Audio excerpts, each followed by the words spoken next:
Hello friends, welcome to Mission Academy Kanpur. आज हम शुरू करेंगे रेशनल नंबर और इरेशनल नंबर। वैसे आप लोगों ने इनका नाम जरूर सुना होगा। रेशनल को हिंदी में बोलते हैं परिमेय संख्या और इरेशनल को हिंदी में बोलते हैं अपरिमेय संख्या।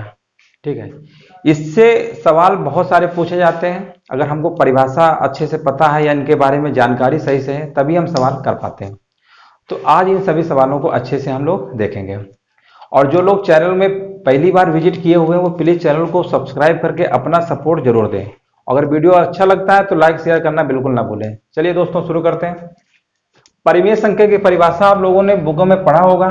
जिन संख्याओं को पी अपान क्यू के रूप में लिख सकते हैं तथा पी और क्यू पूर्णांक यानी इंटीजर, पूर्णांक को अंग्रेजी में बोलते हैं इंटीजर होने चाहिए और क्यू नॉट इक्वल जीरो यानी क्यू का मान जीरो के बराबर नहीं होना चाहिए, उन्हें परिमेय संख्या कहते हैं। ठीक है, मतलब परिमेय संख्या होने के लिए हमें तीन कंडीशन चाहिए। पहली कंडीशन क्या है, पी अपान क्यू के रूप में लिखा होना चाहिए। और दूसरी कंडीशन पी और क्यू पूर्णांक होना चाहिए। और तीसरी कंडीशन क्यू का मान जीरो के बराबर नहीं होना चाहिए। इसका क्या मतलब हुआ, क्यू जीरो नहीं होना चाहिए। इसके अलावा एक दो तीन चार पांच कुछ भी लिखो, हमें कोई प्रॉब्लम नहीं है, लेकिन क्यू का मान जीरो के बराबर नहीं होना चाहिए। सीधे से मतलब समझिए कि नीचे जीरो नहीं होना चाहिए। ठीक है, अपरिमेय संख्या की परिभाषा, जिन संख्याओं को पी अपान क्यू के रूप में नहीं लिख सकते हैं अपरिमेय संख्या कहलाती है। मतलब इनको लिख सकते हैं और इनको नहीं लिख सकते हैं। ठीक है, अब कैसे पहचानोगे कि किनको लिख सकते हैं किनको नहीं लिख सकते हैं, तो अभी आगे अच्छे से क्लियर होगा। देखो, जैसे 1/2 है, एग्जाम्पल में हमने लिख रखा 1/2। तो आप ध्यान दीजिए, ये तो पी हो गया, मान लो ये क्यू हो गया। पी और क्यू के रूप में तो लिख दिया, चलो पहली कंडीशन सही है। दूसरा लिखा हुआ है पी और क्यू पूर्णांक होने चाहिए। एक भी हमारा पूर्णांक होता है, दो भी पूर्णांक होता है, इसका मतलब ये बिल्कुल सही लिखा हुआ है। दूसरा एग्जाम्पल लिखा हुआ है 2/3। पी अपान क्यू में तो लिखा हुआ है, पी अपान क्यू के रूप में तो लिखा हुआ है, पी हमारा क्या है, पूर्णांक है, क्यू भी पूर्णांक है, ये भी सही है। अब देखिए -1/3, -1 भी तो पूर्णांक होता है। पूर्णांक का मतलब होता है वो संख्या पूरी पूरी होनी चाहिए। अब माइनस हो या प्लस हो उससे मतलब नहीं है, लेकिन संख्या हमारी पूरी पूरी होगी, उसी को हम बोलते हैं पूर्णांक संख्या। अब पूर्णांक में माइनस में भी हो सकता है, निगेटिव मतलब प्लस में भी हो सकता है ना। तो ये हमारे साथ पूर्णांक होते हैं, अभी हमने इसके पहले से पढ़ाया हुआ है। -1 भी पूर्णांक होता है और 3 भी पूर्णांक होता है, ये भी सही है। अब देखिए जीरो, अब आप सोच रहे होंगे कि जीरो तो सर सिंगल नंबर में लिखा है, बटे में तो लिखा ही नहीं है। तो कोई दिक्कत नहीं, जीरो को तो हम 0/1 लिख ही सकते हैं, क्योंकि 1 का भाग जीरो में दोगे तो जीरो आएगा। और ये हमारा पी हो गया, ये हमारा क्यू हो गया। कंडीशन देखिए, पी अपान क्यू के रूप में ले सकते हैं, लिख दिया। पी हमारा पूर्णांक है, जीरो हमारा पूर्णांक होता है, जीरो सिर्फ हमारा पूर्णांक होता है। और जीरो को ना तो हम धन पूर्णांक कह सकते हैं और ना ही ऋण पूर्णांक कह सकते हैं। ठीक है, तो पूर्णांक की बात बोले थे कि भैया पूर्णांक होना चाहिए, तो पूर्णांक तो है ही, क्यू भी हमारा एक पूर्णांक है, कंडीशन सेटिस्फाइड है। और नीचे इन्होंने बोला क्यू का मान जो है जीरो नहीं होना चाहिए, तो जीरो तो है नहीं, एक है, यानी ये भी हमारा परिमेय होगा। 22/7 ये भी परिमेय होगा। ठीक है ना। अब देखिए √4 लिखा हुआ है, तो आप लोग सोचते होंगे कि रूट में मैक्सिमम संख्या अपरिमेय में आती है, अब तो ये परिमेय में क्यों लगा दिया √4। हमें पता है कि √4 की वैल्यू 2 होती है। √4 को जब सॉल्व करोगे तो ये बाहर निकल के आ जाता है 2। और 2 को तो हम नीचे लिख ही सकते हैं, यानी ये भी पी अपान क्यू बन जाएगा, इसका मतलब ये भी सही है। और इसी प्रकार √16 की वैल्यू होती है 4, और 4 को हम लिख सकते हैं 4/1, यानी ये भी हमारी कंडीशन सही है। अब ये यहाँ पर देखिए, ये करणी में लिखा हुआ है, यानी इसकी करणी कितनी है, 3 है। और करणी का मतलब होता है 8 के हमें 2-2 के पेयर बनाएंगे, जब इसको सॉल्व करेंगे तो इसकी वैल्यू आती है 2। जैसे 8 के हम गुणनखंड ऐसे करते हैं ना, प्राइम फैक्टर, 2 चौको 8, 2 दूनी 4, 2 एकम 2। यहां पर अगर करणी 3 होती है तो 3-3 के पेयर बनाते हैं, और 3 संख्या अगर बन जाते हैं उसको सिंगल बार लिखते हैं, तो इसका मान क्या आएगा, 2, यानी घनमूल कह सकते हैं। 8 का जो क्यूब रूट निकालेंगे या घनमूल निकालेंगे तो कितना आएगा, 2, यानी ये भी हमारा परिमेय संख्या होगा। अब देखो जनरली जो नंबर में ऐसे होते हैं ना वो सभी लोग कर लेते हैं, लेकिन कंफ्यूजन कहाँ होता है, जब इस तरीके से लिखा होता है, इस तरीके से लिखा होता है, इस तरीके से, तो उनमें थोड़ा कंफ्यूजन हो जाता है। तो उनको भी समझ लीजिए कि जो संख्याएं अंडर रूट हो या घनमूल हो, उनसे अगर बाहर निकल के आ जाती हैं तो उनको हम पी अपान क्यू के रूप में बहुत आसान तरीके से लिख सकते हैं। लेकिन बहुत सारी संख्याएं ऐसी होती हैं जो रूट से बाहर ही नहीं आ पाती हैं, वो संख्याएं हमारी कैसी होती हैं, अपरिमेय संख्याएं होती हैं। जैसे √2 तो हमारा बाहर आएगा ही नहीं, ठीक है ना। और रूट 3 भी बाहर नहीं आएगा, रूट 7 भी बाहर नहीं आएगा। और ये देखिए 7 का घनमूल अगर यहाँ 8 होता तो बाहर आ जाता, 7 होने की वजह से बाहर नहीं आएगा। इसका मतलब ये भी हमारा क्या है, अपरिमेय। और पाई भी हमारा अपरिमेय होगा। अब आप लोगों ने देखा होगा पाई, बुकों में पढ़ा होगा कि पाई बराबर 22/7, कई जगह पढ़ा होगा, ठीक है ना। पाई का मान क्या होता है, 22/7। अब आप हमको ये बताइए, जब पाई बराबर 22/7 होता है, इसका ये मतलब हुआ कि इसका मान और इसका मान दोनों आपस में कैसे है, बराबर है। लेकिन जब परिमेय और अपरिमेय की बात आती है तो पाई तो हमारा अपरिमेय में चला जाता है। ये तो भैया अपरिमेय के साथ चला गया। और जो 22/7 रहता है ये परिमेय के साथ। ऐसे समझिए कि इन दोनों की मित्रता है और अलग अलग शिफ्ट हो गए, लेकिन ये दोनों का मतलब बराबर होता है, बुकों में आप लोगों ने पढ़ा होगा। तो इसके बारे में जो अभी हम दशमलव पढ़ाएंगे ना, दशमलव हमारे दो प्रकार के होते हैं, शांत दशमलव, अशांत दशमलव, टर्मिनेटिंग डेसिमल और नॉन टर्मिनेटिंग डेसिमल। इसके बाद पढ़ाएंगे तो अच्छे से क्लियर हो जाएगा कि ये बराबर होता है कि नहीं होता है। ये सारी चीजें का अभी जो मतलब कंफ्यूजन है सब दूर हो जाएगा थोड़ी देर बाद। तो ये आप समझ गए होंगे अच्छे से। अगर इन परिभाषाओं में अगर कोई दिक्कत हो, अपरिमेय संख्या P/Q के रूप में उन्हीं को नहीं लिख पाएंगे जो संख्या रूट से बाहर नहीं आती। एक चीज हमेशा याद रखिए, रूट 2 कभी बाहर नहीं आएगा, इसका मतलब ये अपरिमेय होगा। रूट 3 भी बाहर नहीं होगा, अपरिमेय।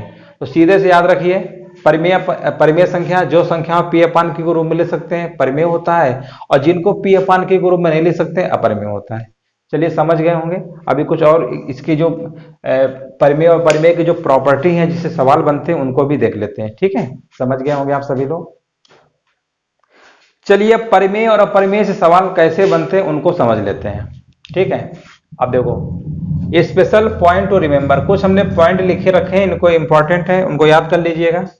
पहला वाला लिखा हुआ, दो परिमेय संख्याओं के बीच अनंत, अपरिमित, इनफाइनाइट, इन तीनों का मतलब एक ही होता है, चाहे अनंत कहो, चाहे अपरिमित कहो, चाहे इनफाइनाइट कहो। इनफाइनाइट परिमेय संख्याएं होती हैं, ठीक है। इसी प्रकार दो अपरिमेय संख्याओं के बीच अपरिमित, अनंत, इनफाइनाइट परिमेय संख्याएं होती है। कहने का मतलब जब भी सवाल पूछेगा कि दो परिमेय संख्याओं के बीच कितनी संख्याएं होती हैं, तो हम क्या बताएंगे, अनंत होती हैं या अपरिमित होती हैं या इनफाइनाइट होती हैं। और इसी प्रकार जो सेम जैसे परिमेय में होता है वैसे ही हमारा अपरिमेय में होता है।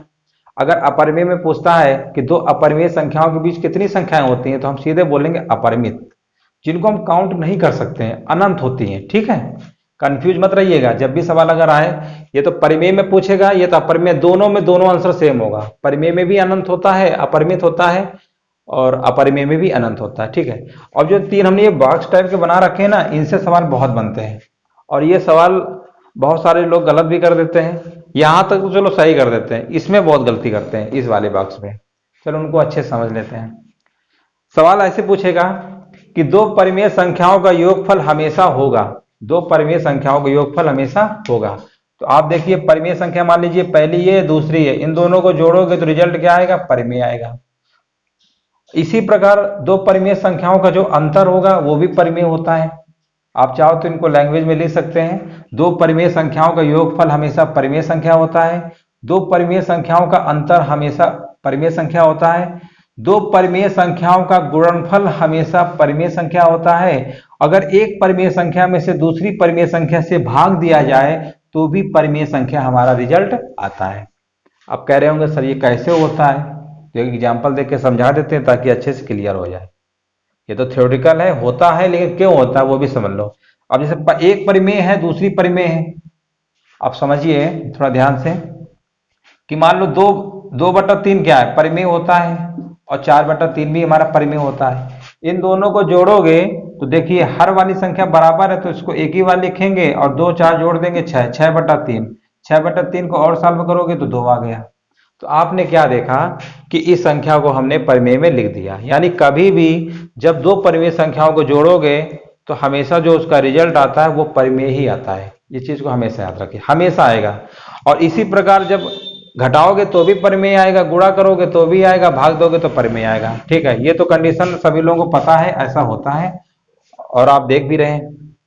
और इसमें देख लो, ये भी सब लोगों को पता रहता है, एक परिमेय अगर है और एक अपरिमेय है, एक परिमेय और एक अपरिमेय जोड़ोगे तो हमेशा अपरिमेय आएगा। अब कैसे आएगा वो भी समझ लो। जैसे देखिए 2 हमारा क्या होता है, परिमेय होता है, और √3 क्या होता है, हमारा अपरिमेय होता है। एक परिमेय और एक अपरिमेय जोड़ोगे तो जोड़ेगा तो है नहीं, यानी इसको हम यही लिख सकते हैं 2+√3, क्योंकि जब जुड़ेगा नहीं ये तो हम इसको क्या लिखेंगे 2+√3, और 2+√3 हमेशा क्या होता है हमारा अपरिमेय होता है। तो ये भी चीज समझ में आ गया सभी लोगों को, समझ गए होंगे सभी लोग कि परिमेय और अपरिमेय अगर जोड़ेंगे तो उसका रिजल्ट हमेशा अपरिमेय आता है। अगर एक परिमेय संख्या है दूसरी अपरिमेय संख्या है, अगर उनका हम डिफरेंस निकालेंगे तो भी हमारा अपरिमेय आता है। अगर एक परिमेय संख्या है और दूसरी अपरिमेय संख्या है, अगर गुणा करेंगे तो भी अपरिमेय आएगा। इतना समझ लीजिए, अगर एक बार अपरिमेय अगर आया है और एक बार परिमेय आया है, तो परिमेय और अपरिमेय जब टकराएंगे तो रिजल्ट हमारा क्या आएगा अपरिमेय आएगा। और जब परिमेय और परिमेय होंगे, चाहे वो जोड़ हो, घटाना हो, गुणा हो, भाग हो, वो हमेशा परिमेय ही रहता है। परिमेय परिमेय परिमेय रहता है, और परिमेय के साथ अगर अपरिमेय आ गया तो अपरिमेय वाला रहेगा, परिमेय का जो अस्तित्व है खत्म हो जाएगा। ठीक है ना, परिमेय नहीं रहेगा अपरिमेय रहेगा, हमने दिखा भी दिया। यहां तक तो चलो समझ में आता है कि परिमेय अपरिमेय यानी अपरिमेय। गलती कहां पर करते हैं ये इस सवालों में, जब सवाल आता है कि दो अपरिमेय संख्याओं को अगर जोड़ा जाए। परीक्षा में जो मोस्टली सवाल बनते हैं इसी से बनते हैं, और कई बार पेपर में पूछा भी गया है। दो अपरिमेय संख्याओं को अगर जोड़ेंगे तो क्या आता है, परिमेय भी हो सकता है अपरिमेय भी हो सकता है, इसमें दोनों आंसर पॉसिबल होते हैं। इसी वजह से ये सवाल ज्यादा बनते हैं पेपर में। ये तो सीधे सीधे समझ में आता है कि परिमेय अपरिमेय होगा तो परिमेय आएगा, परिमेय परिमेय परिमेय होता है, लेकिन यहाँ पर दिमाग नहीं लगा पाते। यहाँ पर बच्चे गलती क्या करते हैं, सोचते हैं अपरिमेय और अपरिमेय है तो इसका जो रिजल्ट आएगा वो अपरिमेय होगा, वो अपरिमेय वाला टिक करके चले आते हैं, सोचते हैं अपरिमेय अपरिमेय मिलेंगे तो अपरिमेय ही आएगा, तो गलत हो जाता है। अपरिमेय और अपरिमेय मिलाते हैं तो दोनों केस हो सकता है, परिमेय भी हो सकता है अपरिमेय भी हो सकता है। और इसी प्रकार अगर एक कंडीशन में अगर सेटिस्फाइड कर रहा है तो बाकी जो इसके 3 मैथमेटिकल ऑपरेशन होते हैं उनमें भी यही नियम लगेगा। अगर माइनस की बात करेंगे तो माइनस में भी यही आएगा, एक परिमेय हो सकता है या अपरिमेय हो सकता है। अगर हम गुणा की बात करते हैं तो वो भी ये कंडीशन सेटिस्फाइड करेगा, परिमेय होगा या तो अपरिमेय होगा। अगर भाग की बात करते हैं तो भी हमारा होगा। ठीक है ना, तो ये सारी चीजें हैं। अब परिमेय में अपरिमेय का भाग दो या अपरिमेय में परिमेय का भाग दो तो दोनों ही केस में हमारा अपरिमेय ही आता है। ठीक है ना, तो ये दोनों चीजें तो समझ में आ जाता है कि हाँ इसमें एक ही एक सिंगल नंबर का है, लेकिन यहाँ पर गलती कर देते हैं। तो इस चीज को हमेशा याद रखिए कि जब भी दो संख्याएं अगर अपरिमेय हैं और उनको हम योगफल पूछता है या गुणनफल पूछता है या भागफल पूछता है या उसका माइनस में पूछता है, तो हमेशा उसका आंसर टिक करके आइएगा दोनों, यानी उसमें ऑप्शन दिया होगा ऐसे लिखा होगा कि दो अपरिमेय संख्याओं का योगफल हमेशा होता है। पहला ऑप्शन दिया होगा परिमेय संख्या, दूसरा दिया होगा अपरिमेय संख्या, और तीसरा दिया होगा परिमेय और अपरिमेय दोनों हो सकता है, और चौथा दिया होगा इनमें से कोई नहीं। तो बहुत लोग मोस्टली गलती करते हैं, अपरिमेय और अपरिमेय में अपरिमेय टिक करके चले आते हैं, बट ऐसा होता नहीं है। अपरिमेय और अपरिमेय अगर टकराएंगे तो दोनों चीजें जनरेट होंगी, परिमेय भी हो सकता है अपरिमेय, यानी दोनों हो सकते हैं। अभी हम आपको एग्जाम्पल के थ्रू समझा देते हैं कि कैसे दोनों आते हैं। यहाँ तो समझ गए होंगे ये चीजें, ठीक है ना, इसको थोड़ा समझा देते हैं अच्छे से। देखो पहला हम केस दिखाते हैं। अपरिमेय का मतलब होता है जो संख्याएं अंडर रूट से बाहर नहीं आ पाती हैं, जो संख्याएं वर्गमूल के अंदर रहती हैं और बाहर नहीं आ पाती हैं। ठीक है ना, सीधे से याद रखिए कि उनको हम पी अपान क्यू के रूप में नहीं ले सकते हैं, अपरिमेय संख्या होती है। अब देखो जैसे √3 हमारा क्या होता है अपरिमेय होता है, और दूसरा मान लें एक और लिख दिया √3, ये भी अपरिमेय होता है। अब आप बताइए ये भी अपरिमेय ये भी अपरिमेय, √3 जोड़ते हैं तो क्या आता है 2√3, √3 में से अगर √3 ऐड करेंगे तो क्या आएगा 2√3, यानी रिजल्ट हमारा क्या आया, ये अपरिमेय आया, यानी अपरिमेय आ गया ये। ठीक है, यानी पहली कंडीशन तो हमने सेटिस्फाइड कर दिया कि अगर अपरिमेय और अपरिमेय जोड़ोगे तो अपरिमेय आएगा, देखो अपरिमेय लिखा हुआ है। अब आप सोच रहे होंगे परिमेय कैसे आएगा, अब देखो परिमेय के लिए बताते हैं। अब आप ये बताइए 2+√3 अगर लिखा हुआ है ये हमारा क्या होता है अपरिमेय होता है, यानी दोनों संख्याएं हमारी अपरिमेय होनी चाहिए। एक संख्या हमने और लिख दिया 2-√3, 2-√3 भी तो हमारा अपरिमेय होता है। अब देखो ये परिमेय के साथ अगर कोई भी संख्या जुड़ती है घटती है, अगर अपरिमेय है तो उसका रिजल्ट हमेशा अपरिमेय ही होता है। ठीक है ना, तो देखो ये भी अपरिमेय है ये भी अपरिमेय, जब इन दोनों को जोड़ोगे तो √3 से √3 तो कैंसिल हो जाएगा, तो यहां पर क्या बचेगा 2 और 2 कितना होता है 4, 4 हमारा क्या आ गया परिमेय, 4 हमारा क्या आ गया परिमेय। तो हमने क्या देखा कि जब भी दो अपरिमेय संख्याओं का योगफल गुणनफल जो भी होगा उसके दो तरीके से आंसर पॉसिबल है, या तो अपरिमेय होगा या तो परिमेय होगा। अब इनसे सवाल बनते हैं, बस इसमें इसमें बिल्कुल कंफ्यूज मत रहिएगा, इस चीज को हमेशा समझ लीजिए अच्छे से। अपरिमेय अपरिमेय कुछ भी होगा ना तो परिमेय और परिमेय दोनों आंसर हो सकते हैं, और हमने भी दिखा भी दिया। ये भी अपरिमेय था, ये भी अपरिमेय था, रिजल्ट क्या आया? परिमेय। अपरिमेय अपरिमेय जोड़ा तो क्या आया? अपरिमेय, यानी दोनों केस हो सकते हैं। अब इसके बहुत सारे एग्जाम्पल हो सकते हैं, किसी भी तरीके से पूछ सकता है। मेन थ्योरेटिकल पूछेगा ना तो आप थ्योरेटिकल याद रखिए, वो तो हमने आपको समझाने के लिए बता दिया कैसे पॉसिबल होता है। बाकी आप डेफिनेशन याद रखिए, अपरिमेय अपरिमेय, परिमेय अपरिमेय, और अपरिमेय में अगर अपरिमेय माइनस करेंगे तो दोनों आंसर हो सकते हैं, परिमेय होगा या तो अपरिमेय होगा। इन चीजों को अच्छे से आप समझ लीजिए। अगर इनमें किसी को भी कोई डाउट हो तो कमेंट बॉक्स में जरूर पूछ सकते हैं। चलिए इसके आगे कुछ चीजें और बची हुई हैं, उसको भी समझ लेते हैं। चलिए पाई और ये जो 22/7 होता था इसका मतलब समझ लेते हैं। और इसको समझने के लिए जैसे अभी हमने बताया था कि जो पाई होता है अपरिमेय होता है, और 22/7 क्या होता है? परिमेय होता है। आप लोगों ने किसी किसी बुक में पढ़ा होगा कि पाई बराबर 22/7 होता है, ठीक है ना। तो ये दोनों का मान जब बराबर होता है तो अलग अलग क्यों होता है, उसको समझने के लिए सबसे पहले हम पहुंचेंगे डेसिमल में। डेसिमल क्या होता है? दशमलव। डेसिमल हमारे दो प्रकार के होते हैं, terminating decimal, non terminating decimal. Terminating decimal को हम कहते हैं शांत दशमलव, और नॉन टर्मिनेटिंग डेसिमल को कहते हैं अशांत दशमलव। अब ये शांत और अशांत क्या होता है इसको समझ लीजिए। शांत का मतलब होता है जो चीज समाप्त हो जाती है या जो चीज रुक जाती है। अब जैसे 2 का भाग 5 में देना है तो हम लोग ऐसे देते हैं, 2 का भाग 5 में 2 दूनी 4, 1 आया, दशमलव लगाया, 0 बढ़ाया, 2 पंचे 10। अब देखिए यहां से हमारा भाग हो गया खत्म, आंसर कितना आ गया? 2.5। इन्हीं को बोलते हैं शांत। जब हम किसी भी संख्या में भाग देते हैं और भाग हमारा रुक जाता है, खत्म हो जाता है, तो वो हमारा क्या होता है? शांत दशमलव या टर्मिनेटिंग डेसिमल। ऐसे ही 8 का भाग जब हम 1 में देंगे तो देखिए दशमलव लगाएंगे, 0 बढ़ाएंगे, 8 एकम 8, 10 में से 8 को माइनस करेंगे 2 आएगा, फिर 0 बढ़ाएंगे, 8 दूनी 16, 10 में 6 गया 4, 8 पंचे 40। तो आप लोगों ने क्या देखा कि ऐसी भिन्न की संख्याएं फ्रैक्शन में लिखा हुआ है, या परिमेय संख्या कह सकते हो इनको, कि जिनको भाग देने पर एक समय के बाद ये संख्याएं खत्म हो जाती है। यानी यहाँ पर देखिए शेषफल 0 आ गया, तो यहाँ से हमारा क्या हुआ? भागफल, यही आंसर हो जाता है। तो इसी को बोलते हैं शांत दशमलव, यानी जिन संख्याओं में भाग देने पर वो संख्याएं समाप्त हो जाती हैं, रुक जाता है, वो हमारा क्या होता है? शांत दशमलव। अशांत दशमलव क्या होता है? ये रुकता नहीं है, हमेशा चलता रहता है, ठीक है ना। जो चीज रुक जाती है, समाप्त हो जाता है, शांत होता है, जो नहीं रुकता है, चलता रहता है हमेशा, उसको बोलते हैं अशांत दशमलव।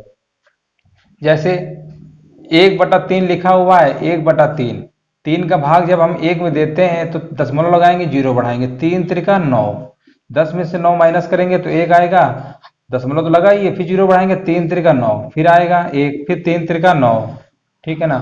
और ये प्रोसेस हमारा चलता रहेगा, कभी खत्म होने वाला नहीं है, ठीक है ना। इसी को बोलते हैं अशांत दशमलव। हम लोग भाग के सवाल जब करते हैं तो ऐसे केस आए होंगे, लेकिन हम लोगों को जानकारी ना होने की वजह से इनके बारे में नहीं पता था। लेकिन ऐसा जरूर देखा होगा कि किसी किसी संख्या में भाग जो होता है पूरा खत्म हो जाता है और इसमें चलता रहेगा, खत्म नहीं होगा। अब आप देखिए यहाँ पर जब भी करेंगे ना तो भाग देते देते थक जाएंगे, लेकिन ये नंबर 3 आना बंद नहीं होगा। तो यही हमारा होता है अशांत दशमलव।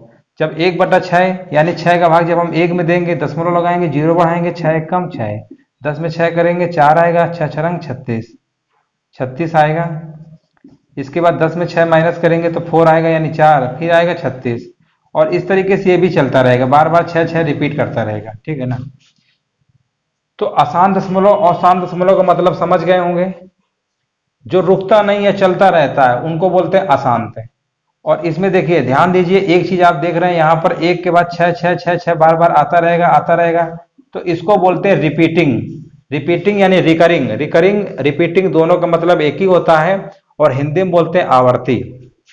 तो बहुत सारे प्रश्न पेपर में पूछे जाते हैं कि इनमें से बताइए कौन सा ऑप्शन आवर्ती संख्या है या नहीं है, तो इसी से रिलेटेड है। और इसी से हमारा जो पाई और जो 22/7 पढ़ते हैं ना, कि कौन सा परिमेय होता है अपरिमेय होता है, इसी सब निकल के आता है। आज इसको अच्छे समझ लेते हैं। तो रिपीटिंग रिकरिंग, जो नंबर अपने आप को बार बार रिपीट करे वो हमेशा क्या होता है? रिपीटिंग होता है, रिकरिंग। यानी हम कह सकते हैं जो आसान दशमलव होते हैं दो प्रकार के होते हैं। एक तो हमारा रिपीटिंग होता है और दूसरा कैसा होता है, नॉन रिपीटिंग। नॉन रिपीटिंग या इसका दूसरा नाम कह सकते हैं नॉन रिकरिंग, ठीक है ना। किसी किसी बुक में नॉन रिपीटिंग लिखा हुआ है, कहीं कहीं नॉन रिकरिंग लिखा हुआ है, दोनों का मतलब एक ही होता है। और हिंदी में इसको बोलते हैं अनावर्ती। अनावर्ती नंबर कौन कौन से होते हैं, जो नंबर रिपीट मतलब जो नंबर आसान तो होंगे, खत्म नहीं होंगे, लेकिन उनमें रिपीटेशन नहीं होगा, किसी भी प्रकार का कोई रिपीटेशन नहीं होगा, वो हमारे क्या होंगे, आसान दशमलव अनावर्ती होंगे। जैसे देखो, √3 की वैल्यू हम लोग क्या पढ़ते हैं, 1.732, 1.732 ये पढ़ते हैं।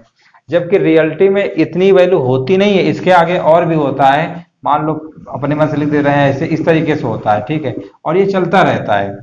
रियलिटी जो इसकी रियल में जो इसकी वैल्यू होती है ना √3 की 1.732 और ऐसे ऐसे करके बहुत बड़ा नंबर होता है। और हम लोग अपने सवाल को हल करने की सुविधा के अनुसार 3 अंकों तक ले लेते हैं दशमलव के, तो हम लोग बोल देते हैं √3 की वैल्यू 1.732 होता है, जबकि रियल में ऐसा होता नहीं है, बहुत सारी वैल्यू होती है। पाई की वैल्यू होती है 3.14 और बहुत सारा बड़ा नंबर होता है, आप देख लीजिएगा। इस तरीके से नंबर चलता रहता है, ठीक है। और ये कहीं रिपीटेशन नहीं होता है, पाई का जो मान होता है रिपीटेशन नहीं होता, क्योंकि इसकी जो रियल वैल्यू होती है ना 3.14, फिर डैट डैट डैट डैट बहुत बड़ा नंबर होता है और रिपीटेशन नहीं होता है। जो रिपीटेशन आएगा वो इस लाइन पे आएगा, और जिस पे रिपीटेशन नहीं होगा, नॉन रिपीटिंग होगा, वो हमेशा क्या होगा, अनावर्ती होगा, ठीक है। तो पाई भी हमारा कैसा आ गया, अनावर्ती हो गया। और रिपीटेशन वाले जितने भी नंबर्स होते हैं ना, उनको हम P/Q के रूप में ले सकते हैं। जितने भी नंबर हमारे आवर्ती वाले होंगे, रिपीटिंग नंबर होंगे, और वो भले ही आसान तो, आसान देखिए दो प्रकार के हैं, एक तो रिपीटिंग है, एक नॉन रिपीटिंग है।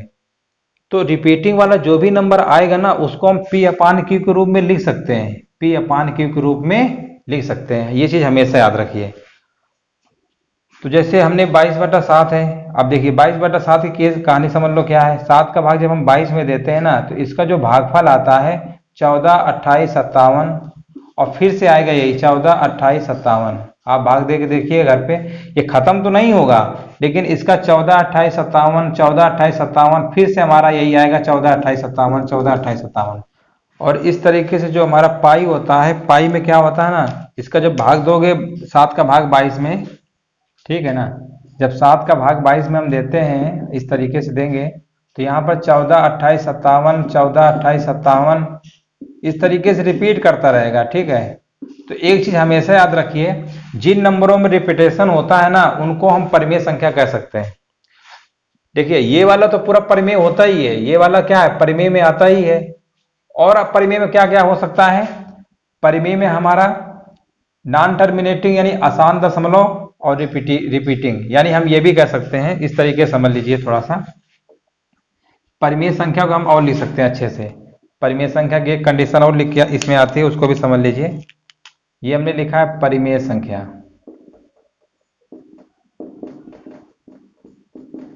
परिमेय संख्या देखिए दूसरी, ये तो होता ही है, जितने भी शांत दशमलव होते हैं वो तो होते ही है सारे परिमेय संख्या। अशांत में देखो कौन कौन से होते हैं, यानी लिख दो अशांत,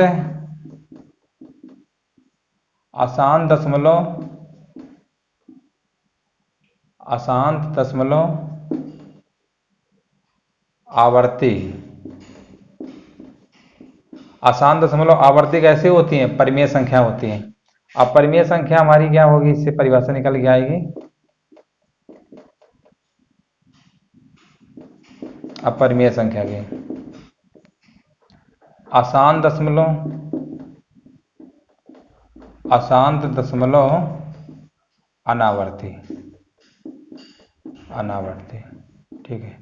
तो एक चीज ये भी याद रखिएगा, अपरिमेय संख्या एक तरीके से कौन सी होती हैं, अशांत दशमलव अनावर्ती अपरिमेय में आता है, और अशांत दशमलव आवर्ती जो है ये परिमेय में आता है।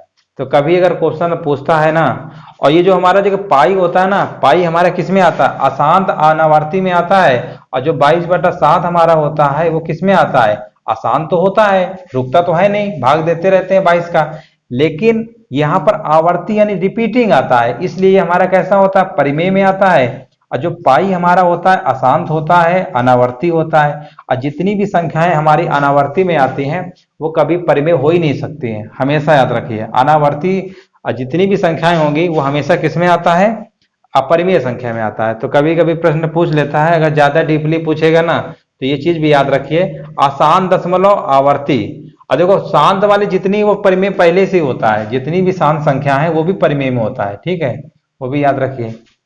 तो ये वाला तो कहने की जरूरत ही नहीं, ये तो ऑलरेडी परिमेय हमारा है, ये पहले से ही परिमेय है, ये तो हमारा परिमेय संख्या है ही। तो आपने क्या सीखा, मेन इसमें मेन रिजल्ट क्या निकल के आया, जितने भी शांत दशमलव होते हैं परिमेय संख्या होते हैं। अशांत दशमलव तो है, ठीक है, अशांत वाले में कौन होता है, आवर्ती वाले, जो जिसमें रिपीटेशन होता है, जो नंबर रिपीट करते हैं वो हमारा क्या होता है, परिमेय होता है। अपरिमेय में अशांत दशमलव अनावर्ती, यानी जो अशांत तो होता है लेकिन रिपीटेशन नहीं होता है, यानी अनावर्ती। तो ये सब चीजें समझ गए होंगे अच्छे से। अब इसके आगे जो भी और भी चीजें बची हुई अगले वीडियो पे बताएंगे। चलिए, वीडियो देखने के लिए आप सभी लोगों का धन्यवाद।